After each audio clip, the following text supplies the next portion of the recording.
Hi friends, ఎలా ఉన్నారు? నేనైతే చాలా అంటే చాలా బాగున్నానండి. చూడండి, నేనైతే 3 టమోటాలతో వచ్చేసాను అనుకుంటున్నారేమో. నేను ఈ 3 టమోటాలతో టమోటా పచ్చడి అయితే చేసుకుంటున్నాను అనమాట. బయట బాగా వర్షం పడుతుందనమాట. వర్షం పడినప్పుడు కానీ, నోరు బాగాలేనప్పుడు కానీ, జ్వరం వచ్చినప్పుడు కానీ, మనకి అన్నం తినబుద్ధి కానప్పుడు కానీ ఇది చేసుకుంటే చాలా అంటే చాలా టేస్టీ అండ్ నాలుక రుచి కూడా వస్తుందన్నమాట. ఇది సింపుల్ అండి.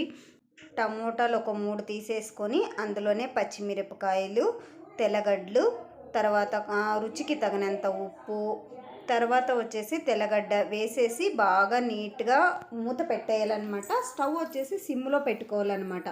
సిమ్లో పెట్టుకుంటే ఆవిరికి చాలా అంటే చాలా బాగా ఉడుకుతుందన్నమాట. ఉడికినప్పుడు మనం అది తీసేసి మధ్యలో ఒకసారి కదుపుతూ ఉండాలన్నమాట. ఎందుకంటే అడుగు అంటకుండా.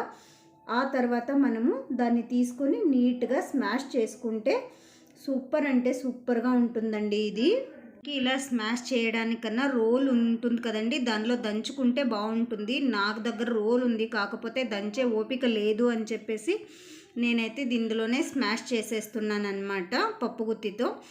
ఫైనల్గా ఇందులోకి మనము దంచేటప్పుడు కాస్త ఒక ఎర్రగడ్డ, కాస్త కొత్తిమీర వేసేసామంటే, నీట్గా దంచుకున్నామంటే చాలా అంటే చాలా టేస్టీగా ఉంటుందండి.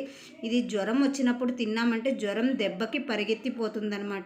ఈ వీడియో కనుక మీకు నచ్చినట్లయితే లైక్ చేయండి, షేర్ చేయండి, సబ్స్క్రైబ్ చేయండి.